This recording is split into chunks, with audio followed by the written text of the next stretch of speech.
In the case of nuclear or radiological fallout, people living around potential targets such as military bases and chemical plants may be advised to evacuate.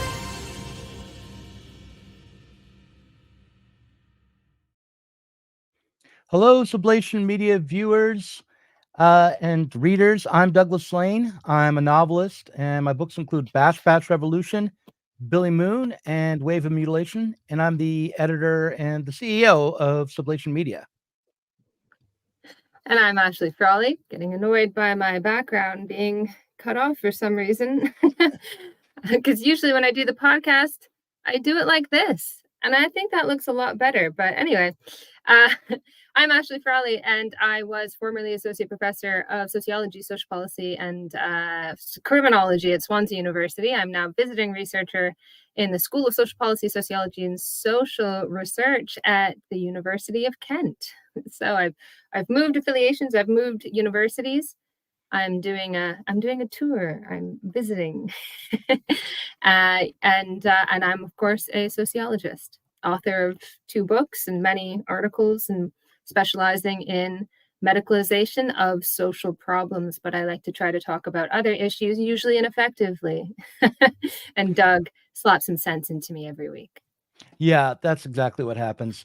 I want to announce that our Hegel Science of Logic workshop is coming this Saturday. We're still covering the introductions for the book, so it's a good time to join in. And this Thursday, I'll be releasing a video that explains what I think is the core of Hegel's philosophy, while also explaining what it means to be a member of Generation X. The title of that is Why You're Gen X, Even If You're Not. That's coming Thursday. Take a look for it. This week, we have a pre-recorded interview with Fakhry Al-Serdawi and Al-Serdawi, actually, is how I say that. And I want to jump right into that. We have it's about a 32-minute interview, and I'll put that on right now. I think it's a revealing and worthwhile conversation. So here it is. Al-Serdawi. Oh, let's try again. Contributing to the Palestinian publication Arab 48 and to the Lebanese publication Al-Akbar, as well as to Sublation magazine. And you have a piece that is going to be coming out soon called The New War on Terror and the New Culture War. Yeah, thanks, Doug. This is like my 3rd interview here, and or my 3rd session, and the 2nd time was one day after the events. Mm-hmm. And one of the first thing I said in my last interview is that I want from the left not to be pro-Palestinian, I just want it to be smart. And that's not happening anytime soon, or neither left or right. When we talk about new media, sublation, compact, all of that, like there was a bit of a quietness on the Palestine-Israel issue, not mentioning it a lot. With Ukraine, of course, taking a lot of analysis, and because it's a controversial issue. But I think the new media was cornered by it when the events and the war started. I kind of knew that since Jacob Siegel's piece on the war on disinformation is that we're going to be arriving at a contradiction. So, and it was on Tablet magazine, which is pro-Israeli. So the real question was, are we anti-establishment? Yes. Is Israel an establishment? Just like any other? Yes. Are we anti-Israel? No. It's an exception. There's an exceptional thing going on over there. So I understood. Even Barry Weiss started the investigation in the Twitter files. And I thought about that contradiction. So yeah, she is a rebel. But what about the Israeli establishment? Are there any exceptions there? The problem with the anti-establishment right is that it wanted the establishment. It did not want to smash the establishment, it wanted it. In a way that Sohrab Hamari, one of the things he published lately was that woke is dying,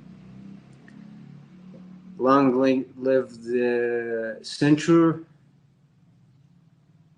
left, right, whatever that is. And he said it was dying, and it was dying quickly because of the left support for Hamas. I have another theory. Because of the support for Hamas, and it was a morally bankrupt support. And we can talk about morality right now when we talk about Chris Cutrone, which I really love the interview because he did not make one single moral statement. At the end of the interview, he said it wasn't a moral statement, it was a realism statement. Nobody cares about the Palestinians, they're extremely vulnerable. It's not that he was saying that this was bad, this part of the war was bad, and this part of the war were the good guys. No moralism. So my theory is opposite to Sohrab. I think that the establishment has finally got the dark intellectual web. They weren't convinced by the COVID thing. They weren't convinced by the Ukraine thing.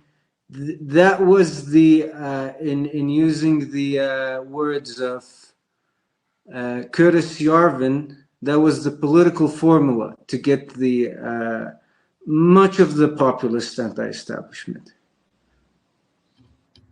And this whole conversation about decolonization is being mystified by both left and right. Since 2016, the left has been, in Yanis Varoufakis' words, stamp collecting the oppressed people around the world, and one of the stamps were the Palestinian people in the in their intersectional framework. And they needed legitimacy, they needed to look righteous, and that's why they co-opted the Palestinian issue without understanding much about it. There are a lot of professors out there that do understand a lot about it. Norman Finkelstein, one of them. What happened is they applied a kind of a metaphorical decolonization on a problem of actual existing crisis of decolonization. And the problems of the world are much more complicated than the intersection crowd thinks they is. And the right and the left mystified the whole thing. The right wanted everything to become decolonization. Everyone is a settler, even in the United States, even in Canada, in Australia, in post-settler colonial societies. This is what they wanted.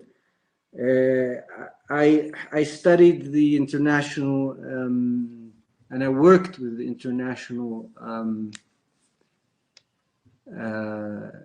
conventions on racism and apartheid and all of that. So I have some knowledge in it. And in 2001, there was a United Nations conference on racism, on combating racism in Durban in South Africa, with a lot of Western states.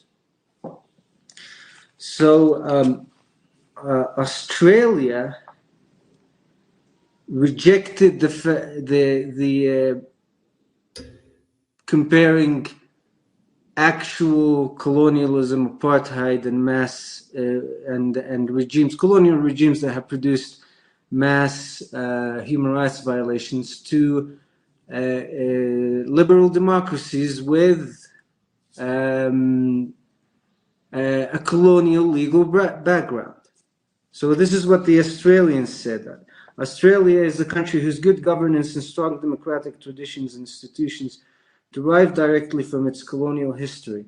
This is why the Australians expressed, this is why we expressed concern, end of parentheses. This is why the Australians expressed concerns about equating their political regime to colonial regimes producing apartheid and human rights violations. The problem is, in the same session, Australia, Canada, and to the extent the United States, and especially Australia, wanted to have the cake and eat it too. What they said was also criticism against Israel, and Israel is a liberal democracy also, which is you're equating actual existing colonialism according to the United Nations Charter, according to the Geneva Convention, to countries who are liberal democratic. We said last time, of course, that Israel is a third world country. You asked more explanations from Chris Catron about that. I think I use this to demystify Israel, to describe it in a non-anti-Semitic way. To what I mean by that, it's Israel is not Australia or Canada. Christopher Hitchens in 2000 said, and it will never be a normal state due to the proven on the ground practices of colonialism. So yeah, the problem is these states, Western liberal technocratic people wanted to have the cake of eating it too, on saying that no, we're post settler colonial societies. So is Israel. And this is something that is mentioned in Sohrab's article, that, you know, the left is fantasizing about decolonizing America and Israel. No, there's difference. Israel doesn't have a constitution. The American Constitution is inherently anti-imperialist. What does it mean to be a colonial project? What sets that apart from a liberal democratic society? To answer your question, it would be beneficial to prove that point of the shoehorn theory between left and right. The left, on the other hand, they don't see. First of all, it mystifies the class conflict and the historical material realities, and it would divide people into settlers and natives. And who's a settler and who's a native in the United States? Who's an immigrant?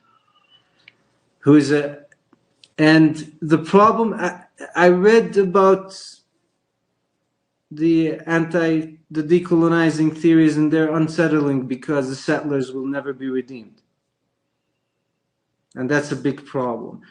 And this is one of the issues that happened, is that the left is also saying, well, you know, just like Israel, all these countries, they're not liberal democracies, they're settler states. We're living with settlers. The people right door, they're settlers. We're not.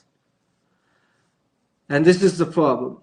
The colonial acts are acts that are in contradiction with the UN Charter. I know that Chris Catron doesn't like it, but I'm a Wilsonian.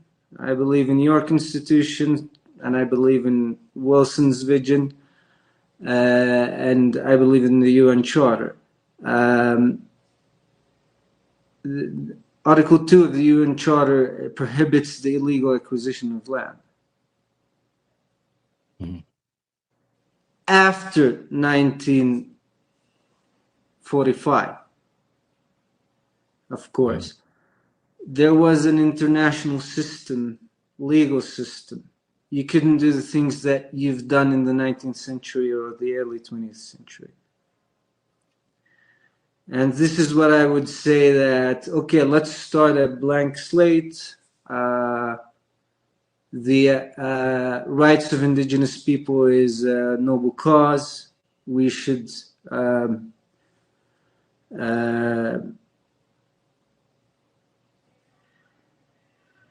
we should promote that cause. We should make our states a better states, make our governments better governments for them, for everyone. Liberal democracies should overcome some of their contradictions, like Jim Crow, so on and so forth, which happened after the 60s. What we have in the West Bank is we're still in the 19th century. Home evictions, illegal acquisition of land. Anyone can just, in Area C in East Jerusalem, can come from any part of the world. Many scholars that are specialized on Palestine and the history, like Rashid Khaldi, would tell you this better than me. Anyone can come and take any home they want. That has been very well documented. It's not a conspiracy theory. Saying Israel is an apartheid state is not a conspiracy theory. I still prefer to call it a failed Bonapartist project. So this is the difference here. But just like I said, the problem with the left and the right is that the right wants nothing to be colonial, even actual existing colonialism, and the left wants everything to be colonial, and there will never be redemption, and so on and so forth.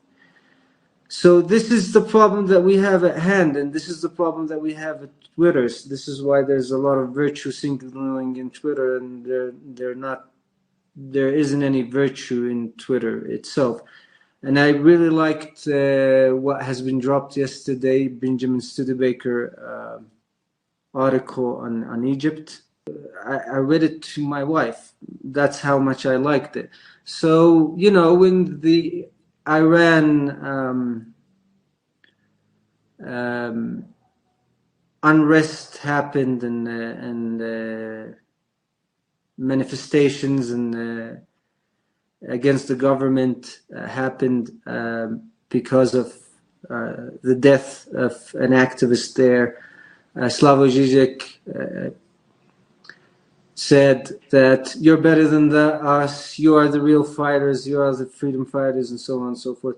What Benjamin Studebaker said, he says, in all of this loud context about Israel, Palestine, you Egyptians, the black swan or the black elephant, you don't need us. You might be the answer out of this impasse. So this is what he was trying to say. I wanted to talk more about left and right. Yeah, go ahead. I wanted to talk about how the article, which is the new war on terror. And I was thinking about whether to call it the new war on terror or a new war on terror. Because it could be a conjuncture within the actual existing war on terror that started in 2001. So I want to go back a little bit in history here to talk about the relationship between war on terror in the US and within Afghanistan and Iraq, and the war on terror within Palestine and Israel. Because the things that happened last week are, history repeats itself. Benjamin Netanyahu and Biden, when they met, they invoked ISIS, they invoked 9/11. They said Hamas was better than ISIS. Benjamin Netanyahu said, sorry. It's okay.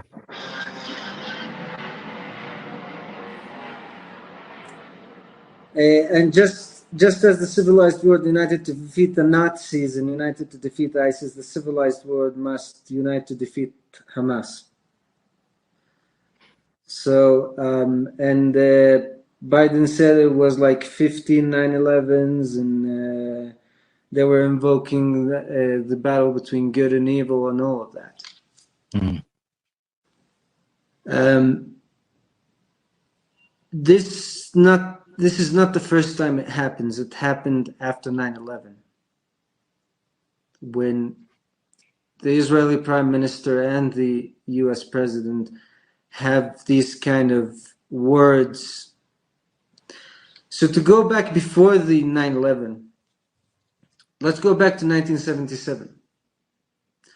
In 1977, there was a conference on international humanitarian law to upgrade the Fourth Geneva Convention. And who was invited there to take to take part in the discussions of the conference? The PLO, the Palestinian Liberation Organization. So a lot of lawyers within the international community thought that national liberation movements should learn the law of conduct of hostilities. They should learn how to not commit war crimes and crimes against humanity. Just because they're not state actors, that must not mean that they should not learn these things and should not become more professional during the conduct of hostilities, especially that the United Nations is supportive of these causes during the decolonization era, talking about decolonization and the problems of decolonization within the culture war of the US. So 5 years after that, the United Nations General Assembly adopted a resolution on supporting the right of independence for colonized people in the third world, of course. And the resolution states that reaffirms the legitimacy of the struggle of the peoples for independence, territorial integrity, national unity, and liberation from colonial and foreign domination and foreign occupation by all available means, including armed struggle. Mm-hmm. This is Article 2 of the resolution. Article 23 of the resolution urged all states, competent organizations of the United Nations system, specialized agencies, and other international organizations to extend their support to the Palestinian people through its sole and legitimate representative, the Palestinian Liberation Organization, in its struggle to regain the right to self-determination and independence in accordance with the Charter of the United Nations. So that was the situation. The situation is we don't want any atrocities during conflicts, including conflicts between people who are under colonization or occupation. And there are a lot of managerial organizations that take care of this, take care of the issue of talking with non-state actors so they can mitigate the effects of conflict. Mm-hmm. After that, in 1993, I found a quote of Egyptian Marxist Samir Amin. Before going to 1993, so the resolution, the UN resolution was in 1982. Also in 1982, you had the invasion of Lebanon. The invasion of Lebanon has destroyed the PLO capacities. Unlike the ANC with South Africa, they came in the 90s on the negotiation tables with no actual credible power on the ground.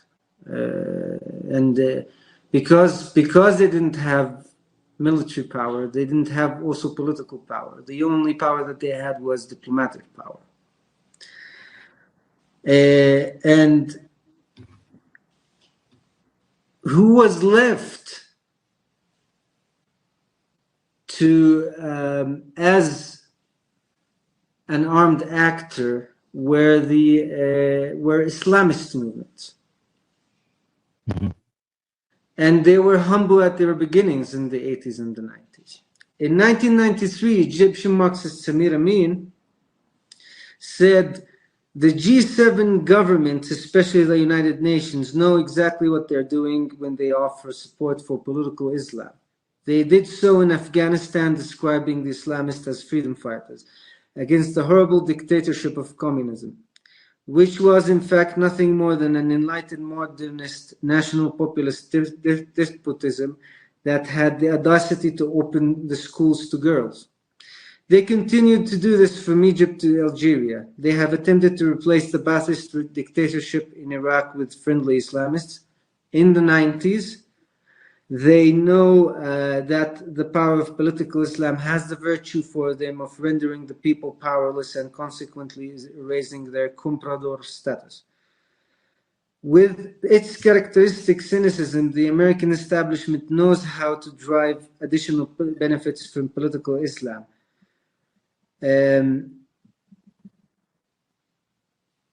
The only political movements claiming to follow Islam that are unreservedly, in the 90s, once again, unreservedly condemned by the G7s are those involved in anti-imperialist struggles, due to local conjunctures, Hezbollah in Lebanon and Hamas in Palestine.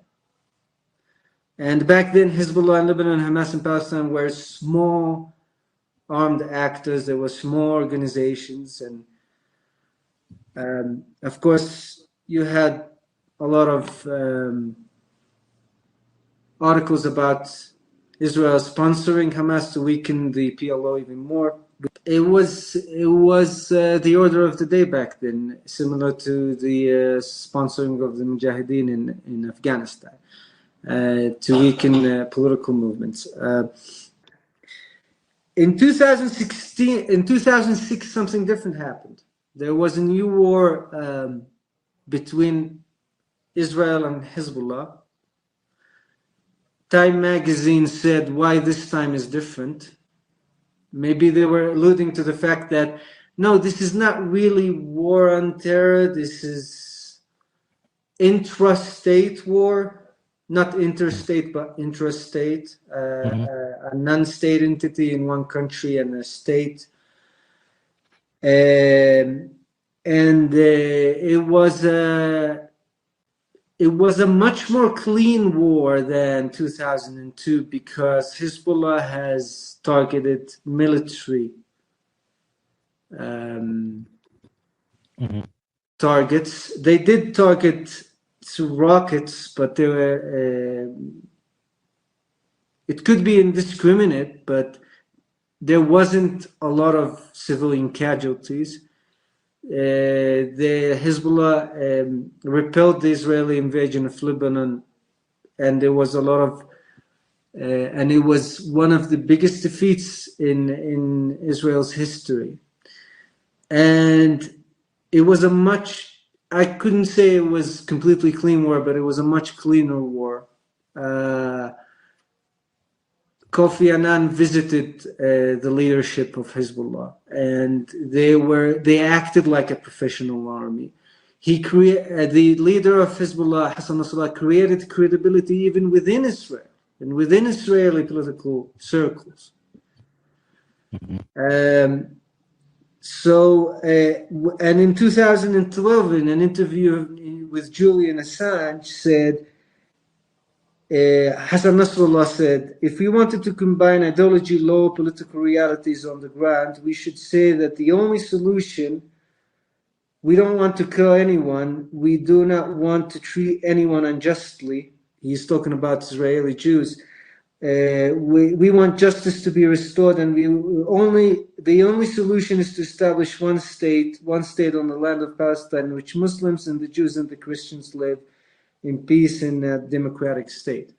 Now, you can say this is idealist. Of course, war is bloody. Of course, Jews can be targeted. We cannot control the behavior of individuals.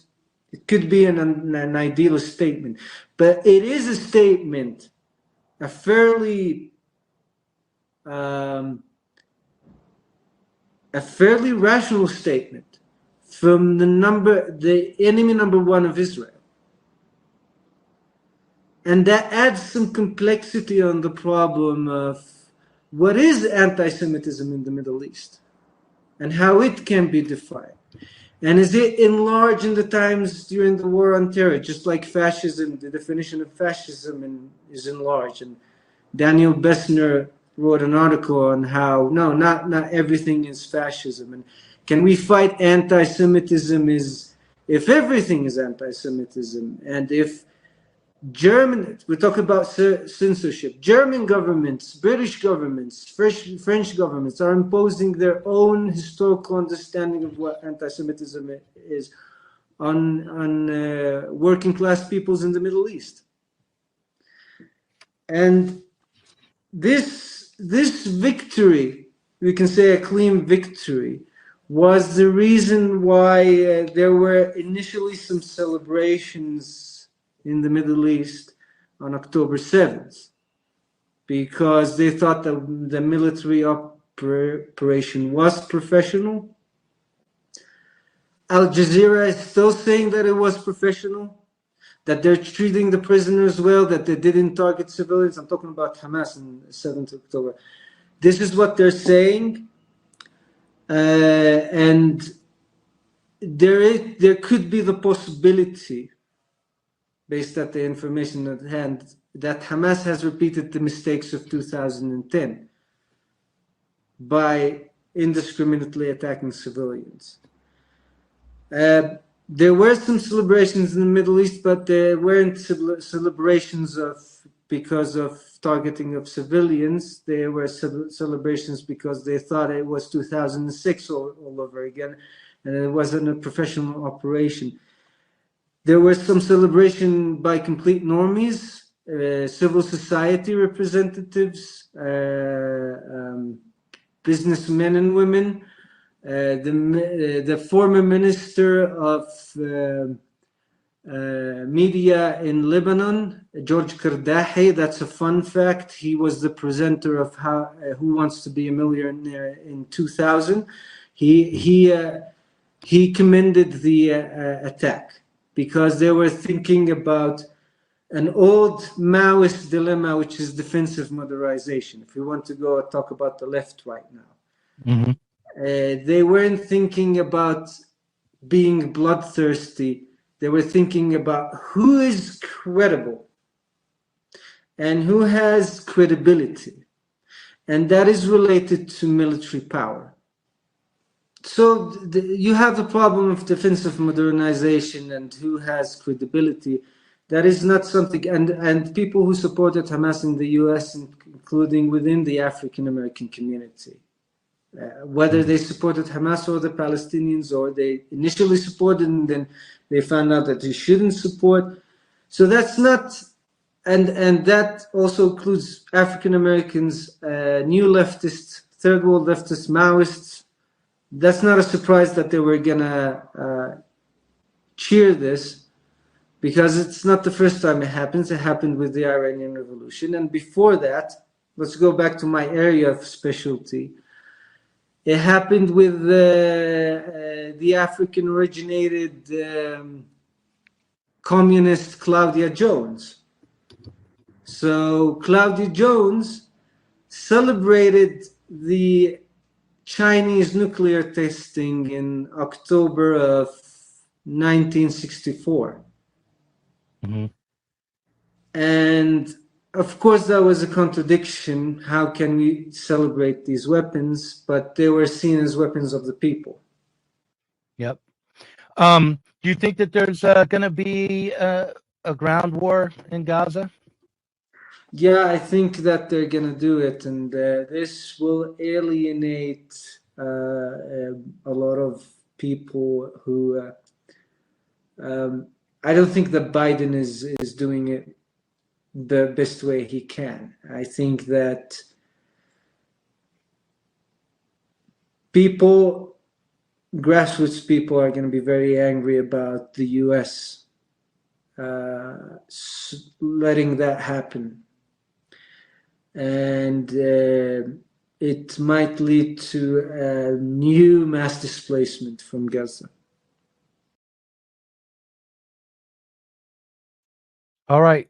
So we are back.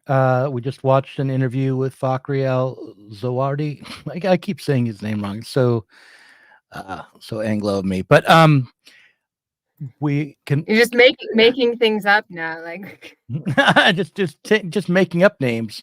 But yeah, we just his essay will be in Fakhry Al-Serdawi's essay will be in Sublation magazine next week.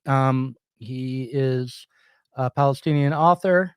Has written with for Sublation in the past. And I first interviewed him right before the conflict and in Israel erupted. And he's been on a couple of times since then. Just to kind of sum up what we were talking about in that 32-minute excerpt from an hour or so interview, which I will put up on Patreon sometime soon. The trouble with that interview is my microphone was somehow not very good, and I was staticky when I spoke, so I tried to cut out a good portion of what I said in that interview. But I'll put it up as it is, trying to make it at least audible and listenable. But the primary points that Fakhry was making, especially at the beginning, had to do with the failure of both the left and the right to adequately understand the full context of the conflict in Israel, and to I would say that the primary addition that Fakhry made at the beginning there was he brought up the notion of a contradiction.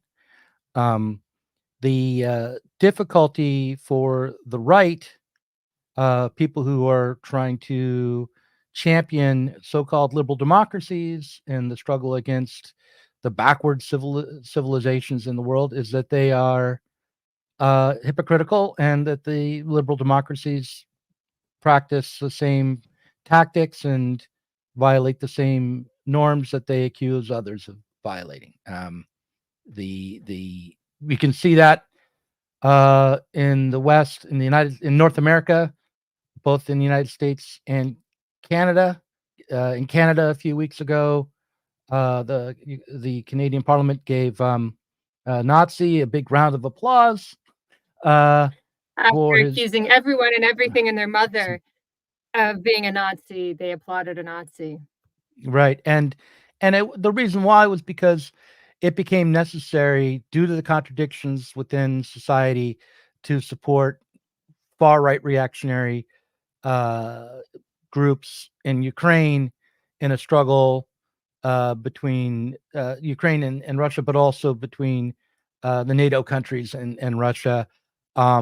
The fact that these conflicts erupt comes down to the contradictory nature of our society. The fact that we operate on a capitalist basis, where the more productive and successful we become, the more likely we are to fall into a crisis, not just an economic crisis, but a social and political crisis as well.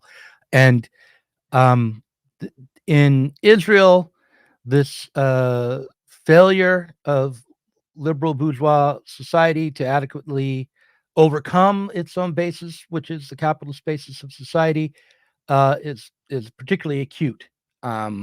The continued failure to operate by the standard of bourgeois rights, where everyone has the right to their own property, starting with their own body, and has a way to participate in society and guide society, is clearly not operative in Israel. And the task for people who want to champion so-called Western values would be to overcome that contradiction, rather than to destroy the forces of reaction.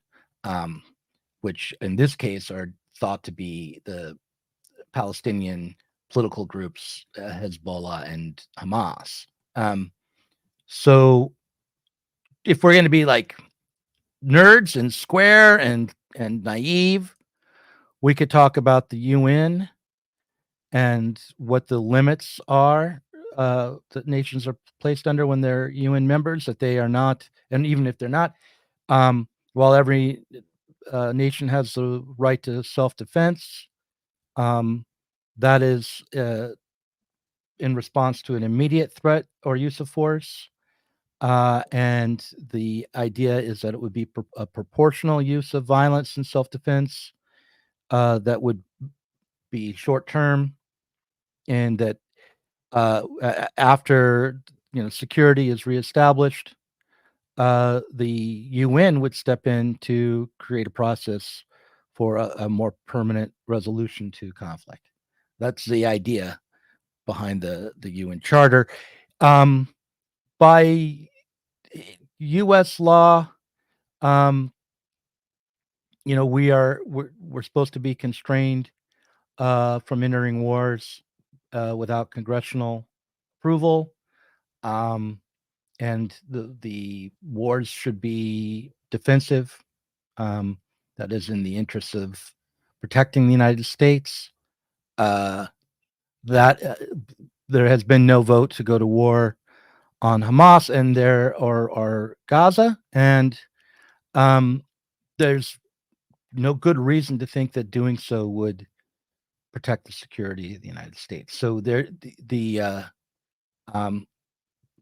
fact that the United States is so committed to assisting Israel in its continued war on Gaza and the continuation of the occupation is hypocritical, and it is a product of a contradiction, and it demonstrates how our own bourgeoisie or our own political class is not able to realize the promises of liberal bourgeois society. And so that's how I would summarize just a little bit of what Fakhry was saying. But yeah, so a few things about that. The first thing was about there being hypocritical. I mean, that was painfully obvious. What is it now? A year and a half ago, when we were being dragged into, the world seemed to be dragged into a conflict with really dangerous repercussions, conflict in Europe. And you can say, obviously, like, why should Europe be free of conflict? Well, the world should be free of conflict. And they started banging on about freedom and democracy. This is about freedom and democracy. And I was like, first of all, it's not, I don't even know. It's not the Cold War. We're not here against the Soviet Union. And nobody, not a good portion of the people that you're talking to are not old enough to see things in that framework. So that's not going to work. Second, you just spent 2 years locking people in their houses and shutting down any debate about various aspects of that policy. Now you're going to talk about freedom and democracy? I don't buy it. But what's interesting is that he said, in this case, the establishment has managed to do it. That they have managed. Correct me if I've misunderstood that. But that they do have. They've managed to convince people that this is for a higher cause. And I think that this is yeah, go ahead. I think that they managed the there was a time, just a few months ago, I made a video called, the left has handed off dissident politics to Trump, right? And I think that what we're in right now is a moment where the dissidents are on the left again. That dissident politics now is marginal and self-marginalizing, but it is clearly on the left. For the most part, anyhow, I haven't seen any populist right dissidents objecting to Israel's attacks on Gaza, or even calling for restraint. Now, I haven't been paying close attention. Perhaps there are. I mean, I guess there is one. There's Tucker Carlson. Tucker Carlson was calling for restraint. But certainly the, IDW, the intellectual dark web, the populist right, broadly has mostly rallied around to supporting Israel, and Sohrab Ahmari, who wrote saying that the woke politics is dead and the left support for Hamas has killed it, is a prime example. And I also wanted to point out that people at the beginning of this, before the stream even started, were objecting to our use of the word woke and accusing us of being typical Americans, obsessing over trivialities. And I just point out Sohrab Ahmari is an Iranian immigrant, and we were responding critically and to I'm him. Canadian anyway. and Ashley is Canadian. So in fact, no, it's perfectly possible to be conservative and not neither white nor American. That happens a lot. Actually, there are people of color from outside of the United States who are extremely conservative. And there are a lot of people within the United States who are also very conservative and also otherwise. So anyhow, it's a dumb way to Yeah, I mean, I approach thought it the was issue. just a very basic thing that you teach in the first year of sociology. Actually, you used to teach us. I don't think you can even teach us anymore. It used to be, yes, you can have all of this knowledge, this cultural knowledge, but there's a fine line between cultural knowledge and stereotype. People are individuals first and members of a culture second. They're able to think for themselves. All human beings exist in an active and dialectical relationship with the culture, et cetera, et cetera. Right. Anyway, so Right. I'd just like to remind everyone of that. People are capable of thinking for themselves. And also that I use this word woke, if you know from the Patreon, in which I am much more willing to take risks, our Patreon section of this conversation, that I use it quite consciously to draw certain parallels. And it's something that I've been thinking about a lot recently. That part of what you had mentioned before was that there are contradictions. And when you said that there was a certain contradiction that our culture is attempting to work out at the moment, I thought you were going to say a contradiction at the level of political struggle. And I think we are in a moment that we have been in before of the exhaustion of liberalism. And I think wokeness, this obsession with identity and so on, is a symptom of that exhaustion. That as liberalism appears to be unable to make good on its promises, instead of questioning the basis of a society that can't do that makes these promises that can't be fulfilled, and says, well, how do we move beyond that? This impasse that we find ourselves at, this inability to move beyond, leads us to give up on liberalism entirely. And so we sort of retreat into, and you can see this all over the place with, our news cycle has such a short attention span. But if you can recall in ancient history that there was a scandal around Russell Brand, and people were dispensing with the key tenets of liberalism left and right. Who needs a trial? String them up. Anyway, capitalism is defunct. Our justice is an illusion. So let it go. That's what people say. Right. Instead of saying, let's have a world in which it is real. But what listen, okay. Sorry. I totally. So I think that is symptomatic of the fact that we do not have a politics on the left, as much of it is symptomatic of anything else. Like within bourgeois politics, there's constantly a battle over when and how the rules of law and the framework of the Constitution will be applied. And it often comes down to might equals right, but it's a matter of battling constituencies, and you can see how the positions people take fluctuates based on where they are in the ongoing war between the ruling classes. So, for instance, a year or so ago, there were these, maybe not quite a year ago, the Republicans were big champions of free speech and ran these committees on the weaponization of government.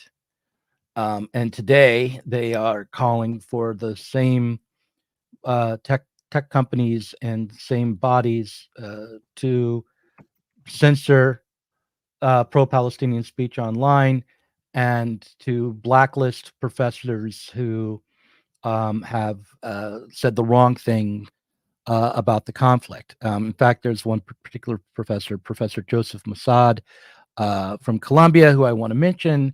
If you look for him online for his name, you'll find there's a petition circulating to try to protect his rights because he wrote something called "Just Another Battle of the or the Palestinian War of Liberation."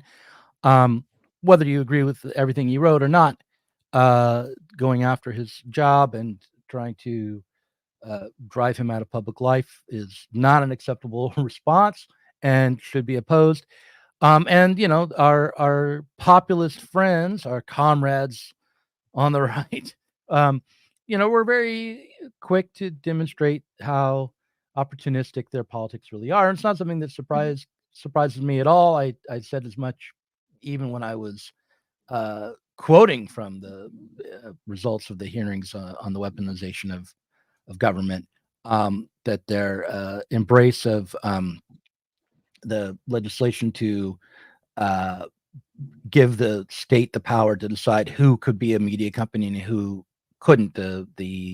The debanking effort that was going to be institutionalized through a law to get rid of TikTok, and the name of that law escapes me at the moment, demonstrated the bipartisan support for that, demonstrated the degree to which we couldn't trust the populist right if we were concerned about protecting our fundamental principles. So right now, we're in this moment where the primary constraining influence on Israel appears to be, especially in the West, to be the United States.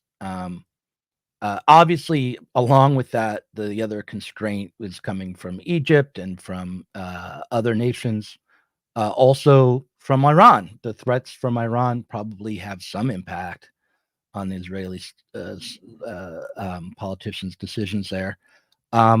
But from my perspective, Biden has been extremely incompetent and negligent and destructive, and to the degree to which he has soft-pedaled calls to show some restraint in the response to the attacks. And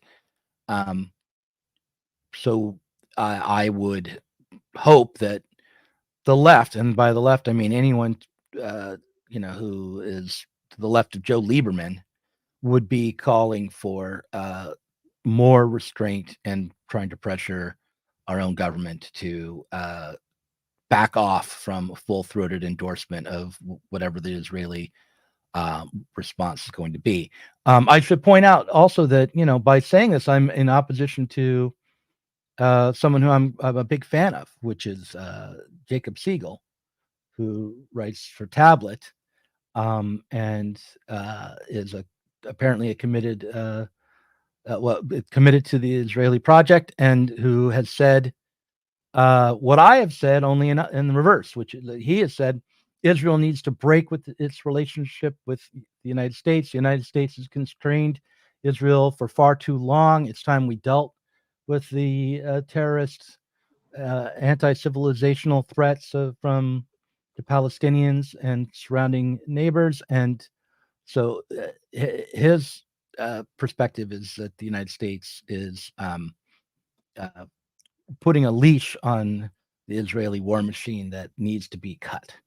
But anyhow, so but this is the real moment we're in. The real moment is not whether or not Hamas is going to drive the Israelis from the river to the sea. The real moment, as credible a threat as Hamas is, it is not the case that what we're looking at is a full-scale destruction of Israel. What we're looking at is a complicated array of actors who, and the biggest victims that are going to come out of this will be the Palestinian people. And so the escalation of the conflict is going to probably going to create a new refugee crisis, as Fakhry said. And so what is the left to do in this moment? And I guess the first thing to do, and this is something for me as well, is to try to understand as deeply as possible what has created this moment historically. Yeah, I feel like whenever we say what does the left do, I felt more and more recently that I want to be more specific about what that means, because like we're in a moment where socialism used to be a word that lots of different people wanted to use for various reasons. Hence, Nazis were called National Socialists. And we're in a moment where being on the left is something that lots of people want to claim. And being right-wing has become a bit of a slur. And so I feel like we should move toward, perhaps as a move toward moving beyond our current impasse, something specific. Fear not, call yourselves communists. No, I don't know.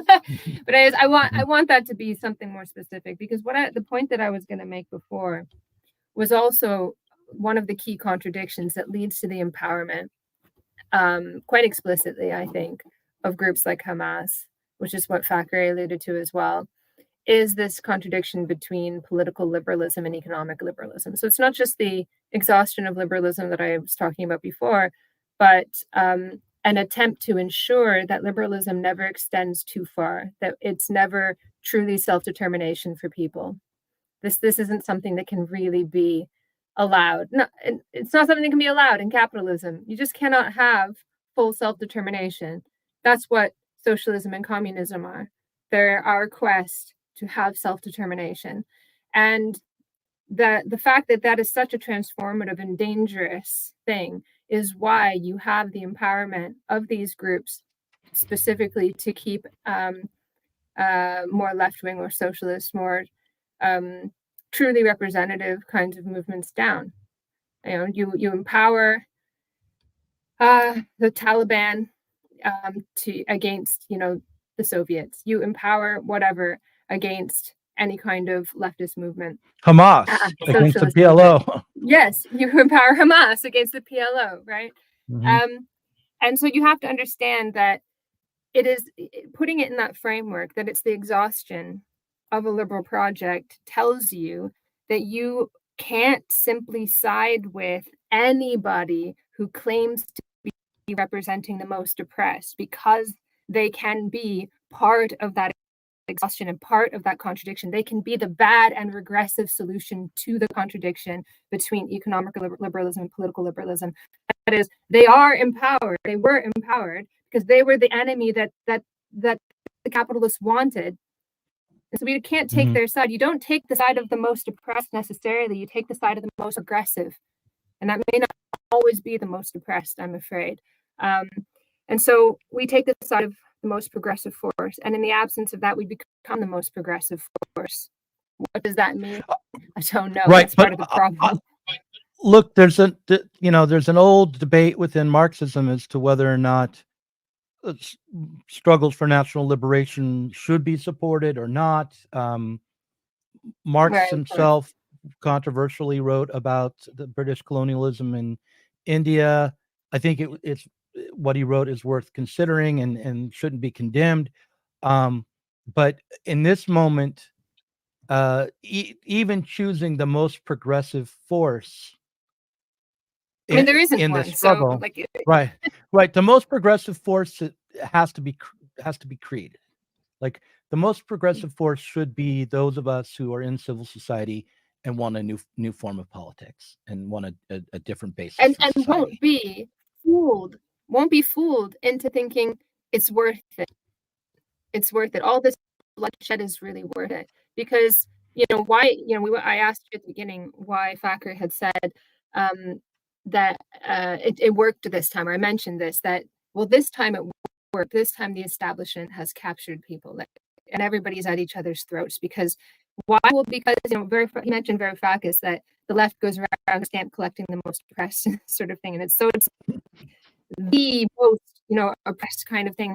That's our thing, and so we're all being sort of dragged in to say no amount of bloodshed is enough. It's worth it, because this is a proxy war for everyone, for white versus black in America, for decolonization.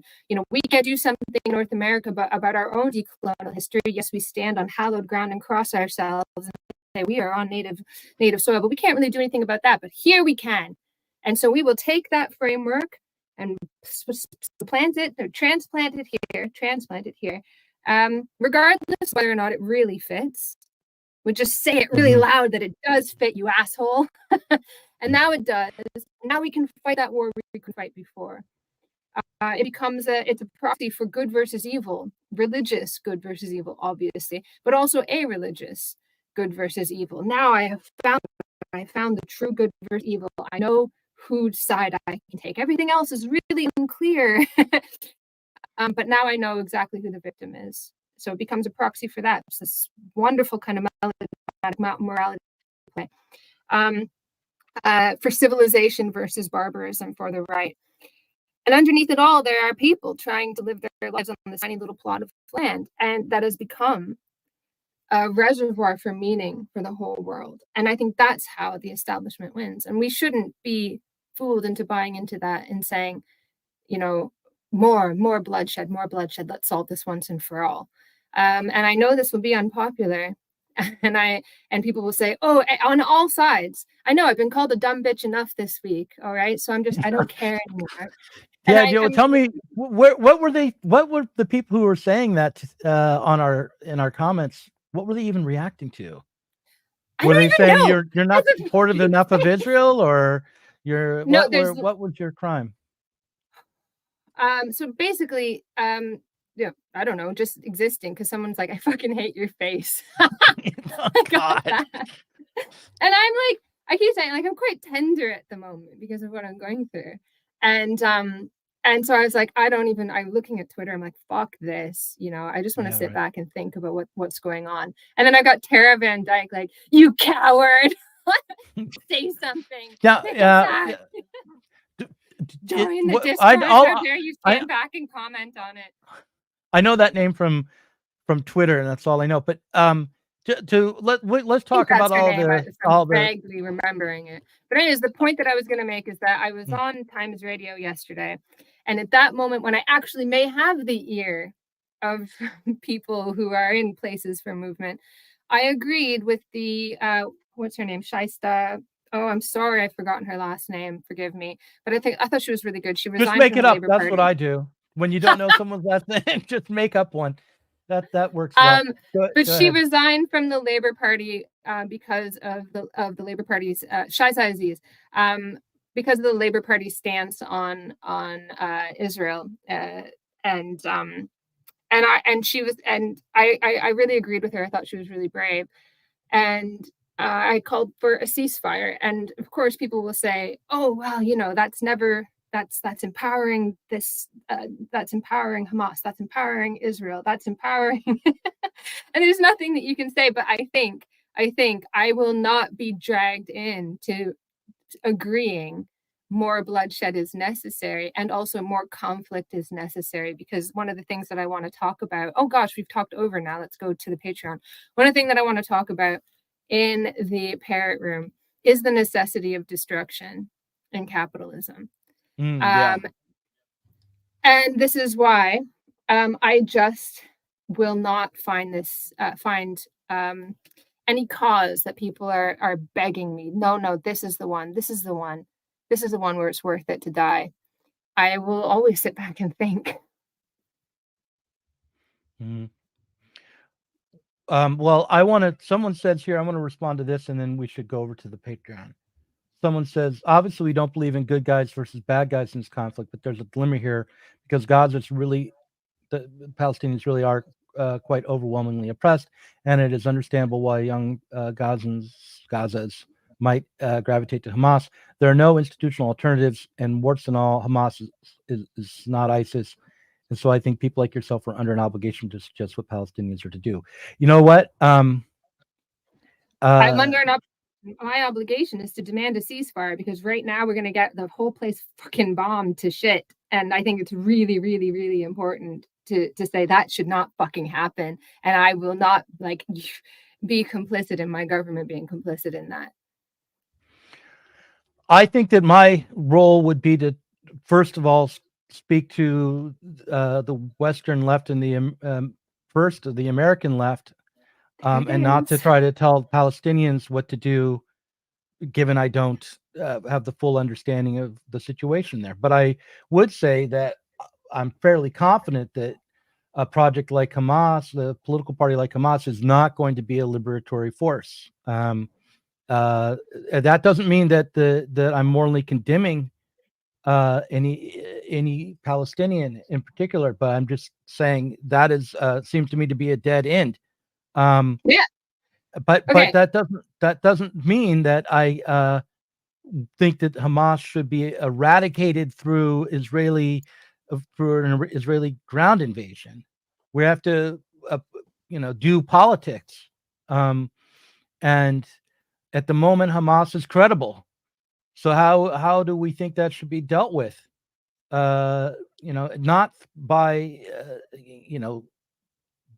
leveling Gaza or violating international law or creating a humanitarian crisis and a refugee crisis. None of that is how the problem of Hamas should be dealt with. And while we're working on the problem of Hamas, we have to also work on the problem of the Israelis. I mean, look, the Israeli people historically are an oppressed people. They justify their continued bunker mentality and the occupation on the basis of their own historical victimization. That doesn't mean I have to, I think saying that Jews are an oppressed people is a pretty safe thing to say, but that doesn't mean I'm going to line up behind every Jewish cause or every Jewish political party, even if I can understand why Jewish people might be driven to embrace ethnocentric or an ethno state. That doesn't justify it. And the same applies in the opposite direction. I mean, I'm not equating the suffering of the two. I'm not saying that the Jews today are still suffering the way they did historically. I'm just saying that card isn't the card to play. Yeah. And I know it's like a totally stupid comparison. It's not worth bringing in, but I do want to say that people were often criticized for trying to understand the rise of Nazism because people assumed that to understand was to excuse, right? So if you ever said like bad things happened to Germany and that's why the Nazis rose up, it was like saying you were excusing the Nazis for coming up. That is ridiculous and stupid. You should understand the conditions that led to the rise of Nazism.